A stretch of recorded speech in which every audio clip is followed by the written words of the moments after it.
From ABC, this is World News Saturday. Here's Barry Seraphin. Good evening. Just when it looked like the worst was over, there was more bad news today for communities struggling to deal with the devastating effects of the flooding Mississippi River. The flooding has caused hundreds of millions of dollars of damage to farms, homes, and businesses in the Midwest. Davenport, Iowa is one of the hardest hit communities.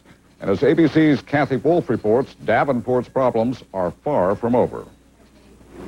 They thought it had finally happened. The Mississippi River rose today to 22 feet. The Army Corps of Engineers declared it a crest, the highest the water would rise. The local headlines told people this is it, but this afternoon they learned the worst is still on its way. And we anticipate that the crest, from the advice that we've received, will be either late today or tomorrow. It's not the first time the high water prediction has changed. The experts say rain in the northern Midwest states has made it difficult to forecast. And even after the water stops rising, it will be 2 to 3 weeks before it recedes. Because of that, local authorities have had to devise strategies to manage this disaster. And some of those strategies are causing tempers to flare. Okay, folks, our main concern here is for the loss of life, okay? The mayor of Davenport tried to explain why he has ordered limited access to evacuated areas, but not everyone accepts the rules. You are today making the decision for us as adults that we should not be there anymore. The National Guard is escorting families to their homes and patrolling neighborhoods for looters. Contaminated water is also a concern. Cities along the river have been forced to dump their sewage into the Mississippi.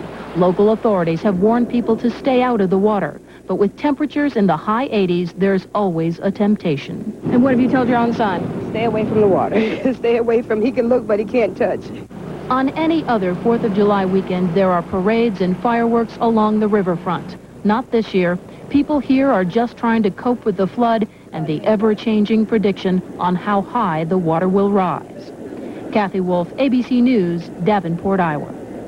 President Clinton is going to Davenport tomorrow for a first-hand look at the flood damage. Today, Mr. Clinton was at the White House addressing the touchy issue of nuclear testing. A self-imposed U.S. ban on testing expired 2 days ago. The president has decided, for now at least, to keep that ban in place. Here's ABC's Jim Wooten. At the holiday-decked White House, the president was weekend casual, as his pre-recorded radio remarks formally announced the anticipated suspension. I have therefore decided to extend the current moratorium on United States nuclear testing at least through September of next year. With one condition, he said. It will last as long as nobody else does any testing either. And Mr. Clinton urged the other nuclear powers, China, Britain, France, and Russia, to join the moratorium. Russia seems eager to comply. The British use American facilities and are effectively shut down. And China hasn't tested a nuclear weapon since last September. The new government of France, however, is considering new tests. On a Saturday devoted to rest and recreation, the obligatory morning jog, the president also ended a fierce internal debate tipped by congressional opposition to nuclear tests and a call for a permanent test ban on all nuclear powers. If these nations will join us in observing this moratorium, we will be in the strongest possible position to negotiate a comprehensive test ban and to discourage other nations from developing their own nuclear arsenals. His remarks came nearly on the eve of his visit to Japan, the only country ever attacked with nuclear weapons, atomic bombs from American planes nearly 48 years ago. After Japan, the president goes just next door to South Korea, with a stern warning for its neighbor, North Korea, not to develop any nuclear weapons. That, he said, would be a nightmare, not something we can afford to let happen. Jim Wooten, ABC News, the White House. Coming up, a mass wedding in Baghdad and a message from Iraq to America. What the couple who raised baby Jessica has to say about being ordered to give her up. And trekking along the Oregon Trail 150 years later. Wagon home! The Bosnian capital of Sarajevo came under an attack today that was brutal even by the standards of the bloody civil war that has torn apart the former Yugoslavia. Artillery fire literally rained down on the city. Details from ABC's Hillary Brown. Sarajevo took a terrible pounding early this morning as Serb gunners in the hills above town fired over 1,000 shells in the space of 3 hours. At least 6 people died, including a 15-year-old boy. Dozens of injured were treated for shrapnel wounds in the city's crowded hospitals. The attack seems calculated to keep up the pressure on the Bosnian government, currently faced with a Serb-Croat partition plan for Bosnia that would give the Muslims, with almost half the population, about 10% of the land. Yesterday, Muslim fighters were forced to abandon the strategic town of Žepča in north-central Bosnia after a coordinated attack by Serb and Croat forces. Thousands of frightened Muslims fled their homes. The fall of Žepča is a major setback for the Bosnian army in its fight to preserve the central region as a Muslim heartland. It seems to be taking that battle southward now in a desperate bid for control of territory, fighting the Croats in a string of villages between the towns of Travnik and Zenica. UN forces are often caught in the middle of this fighting, which they are powerless to stop. Today, the commander of a British patrol came under sniper fire near Zenica as he attempted to negotiate a Muslim roadblock. The commander refused to take cover, but he did not pass. Hillary Brown, ABC News, Split. There are still no details on the damage stemming from the U.S. attack on Iraq's intelligence headquarters a week ago. There are plenty of signs nowadays that UN sanctions are taking a heavy toll. But as Mike Lee reports from Baghdad, the Iraqis remain defiant. Only days after the American cruise missile attack, the Iraqi government laid on a big party for 30 newlywed couples and their families. The festivities were planned before the U.S. raid as a morale booster for the Iraqi public, which is suffering from sanctions. By coincidence, the weddings became a symbol of the government's reaction to the raid, that Iraq will carry on no matter what. And carry on it has, at least in the rebuilding of the military. It has been restored to 80% of its pre-Gulf War strength, according to a U.S. congressional report. The Iraqis say they have violated no UN resolutions by rearming their conventional forces. This is the right of self-defense, my friend. We have the right to defend ourselves.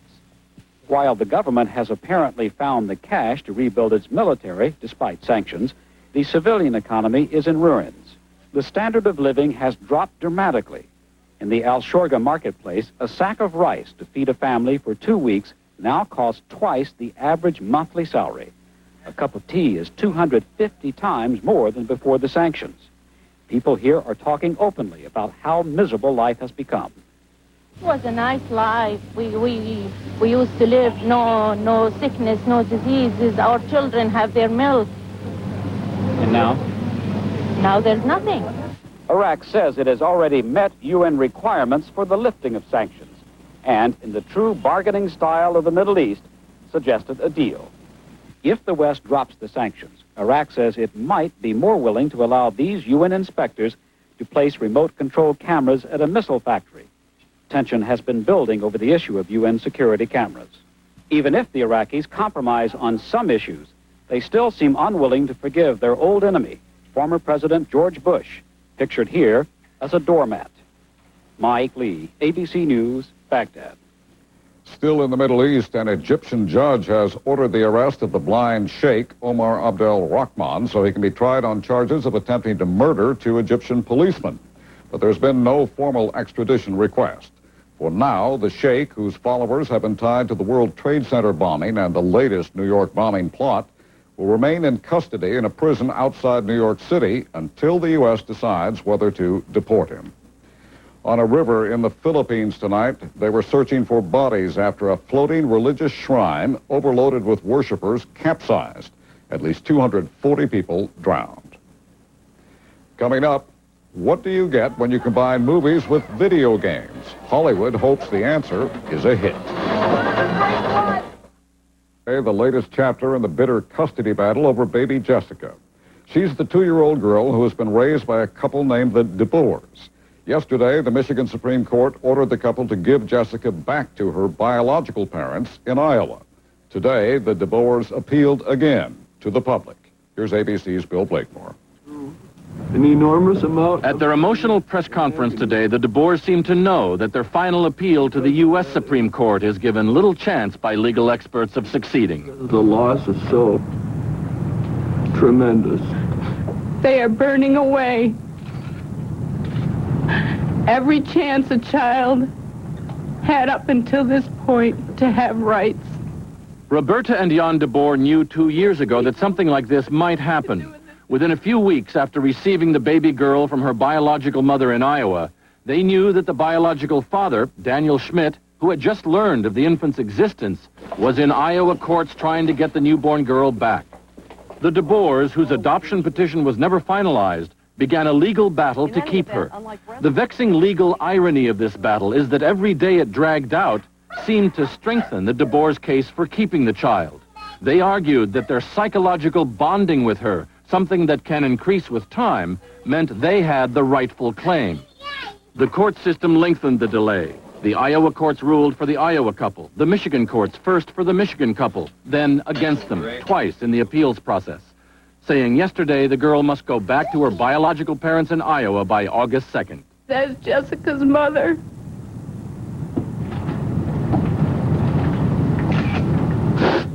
I feel a great amount of pain for what the system has done to Jessica. Only one fact is clear: the failure by all the adults in this case, including those in the law, to arrive at timely, though painful, agreements. Because of that, this 2.5-year-old girl may now have to leave one home and begin life in another for reasons she cannot possibly understand. Bill Blakemore, ABC News. Our next story is about what may be the new marketing revolution in the entertainment industry. We're always hearing talk about what makes a blockbuster movie. Now, movie producers believe they've figured out another way to make money from you, whether you go to the theater or not. ABC's Brian Rooney is in Hollywood. Now playing at a theater near you, Sylvester Stallone's gripping Cliffhanger. The Last Action Hero, in which Arnold Schwarzenegger also muscles in on the summer box office. And Steven Spielberg's what-if fantasy about bringing back dinosaurs. 65 million years in the making. Jurassic Park. Also coming to your local toy store are Cliffhanger the video game, The Last Action Hero, and Jurassic Park. Your job is to rescue the humans and to fight off the dinosaurs. Just like they do in the movie. Hollywood is buzzing with talk about interactive entertainment, movies and video games in which the viewer decides what happens. Movies on videotape now make more money than they do in theaters, and the industry hopes that movie video games could be just as big. They were the hot item at this spring's Consumer Electronics Show in Chicago. You've seen movies become TV shows, you've seen TV characters become movie characters, you've seen comic books become movies or TV shows. You've seen a lot of cross-pollinating between different mediums over the last 50 years. This is spin-off marketing, the high-tech equivalent of T-shirt sales. Most games are standard fare. What's different is that you manipulate little movie characters to overcome obstacles and enemies. But the game makers have bigger things in mind. We're trying to create a new medium, a new art form, if you will. Designers envision lifelike worlds in which your eye travels through space and you can become a character who changes the plot. Right here, we're seeing a sequence where the Enterprise crew has just beamed into a moon station orbiting over the planet Harb. For now, most games are two-dimensional in both look and plot. They are, after all, based on the movies. Brian Rooney, ABC News, Hollywood. In Europe today, the newest royal couple, Prince Alois, heir to the throne of Liechtenstein, married Duchess Sophie, descendant of the last king of Bavaria. Everyone in Liechtenstein was invited to the celebration, all 29,000 people. Coming up next, Dick Schaap with today's sports news. What's in store for tonight, Dick? Barry, Steffi Graf wins the big one at Wimbledon for the third straight time. But in Florida, a group of fly fishermen are still angling to pull in the big one. That's good fish. In New York with today's highlights. Dick? Thank you, Barry. Jana Novotná had the women's championship at Wimbledon in her hands today and let it slip away. Steffi Graf, who was aiming for her third straight Wimbledon title, won the first set of the championship match in a tiebreaker. But then, in this duel of 24-year-old Europeans, Novotná took command, won the second set 6-1 and raced to a 4-1 lead in the third, only 2 games from the title. Then either Graf stepped up her game or the pressure, the chance for her first Grand Slam title, got to the young Czech. Novotna's game collapsed. Graf won the last 5 games of the match, and for the 5th time in 6 years, the German was the winner of the All-England Championship. Tomorrow, an All-American men's final, Courier against Sampras. Captain Ahab couldn't have caught Moby Dick on a fly rod, probably, but as Mark Potter reports, fly fishermen can dream. As the sun crosses the horizon, many of the world's best fly fishermen race to the flats near Homosassa, Florida, for another shot at the dream. Each is convinced that despite yesterday's disappointment, today is the day. On the fishing grounds, they pull their boats silently and look for a ripple or the flash of a fin. They then throw a featherweight fly and wait for the strike that will jumpstart their hearts. Hey, yes, good fish, too. That's good fish, a good fish. At the end of the line is a giant tarpon, one of the world's most prized game fish. Once a year before spawning, schools of tarpon leave the ocean depths to cruise the flats, where the fly fishermen wait. The world record on a fly was caught by Billy Pate near Homosassa in 1982 and weighed 188 pounds. Well, everyone here would love to catch the 189-pounder that breaks Billy Pate's record. The one they're all gunning for is the fish that will put them in the record books forever. The first 200-pound tarpon on a fly rod. Leading the quest is Billy Pate himself, who has searched as far as Africa and South America for the elusive giant. After all these years, it still gets exciting. When you see 25 or 30 fish, 6, 7 feet long, coming right at you just about that far under the surface, and you realize that they'll eat what you've got in your hand, it kind of gets you tingling. But with tarpon, the odds are against the fishermen. Their rock-solid jaws can cut heavy line and make it hard to set the hook. And he gave us our fly back. Eat it! Eat it! At times, they get finicky and ignore everything the fishermen throw. He dogged it, and he dogged it, and he dogged it, and he opened his mouth 3 times, and he never would eat it. But occasionally, the conditions are just right. A tarpon attacks the tiny fly, stays hooked, and is brought to the boat. This one is a mere 100 pounds, a little rat, Billy calls it. After it is unhooked and released, the search for the record continues. The fly fishermen are convinced that despite today's disappointment, tomorrow is the day. Mark Potter, ABC News, Homosassa, Florida. Scarlett O'Hara must have been a fly fisherman. She thought tomorrow is another day, too. Barry? That's right, Dick, and she also vowed she would never go hungry. Thanks, Dick. When we come back, retracing the way west, a century and a half later. Along the Oregon Trail, an arduous journey stretching from Independence, Missouri, across prairies and deserts and mountains to the Pacific Northwest. Now, as Gary Shepard reports, some modern-day pioneers are heading up and moving out again.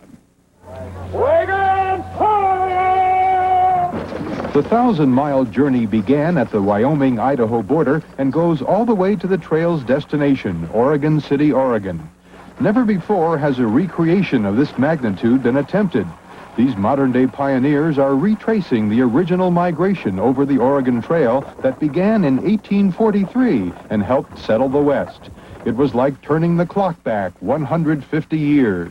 I've always wanted to, wished I lived back in the, 1800s, and so since this, I read about this in the newspaper about 8 months ago, and I thought that's what I want to do. Seeing the sagebrush and the animals, and hearing the wheels and the snorting of the horses and hee-gaw of the drivers, really wonderful.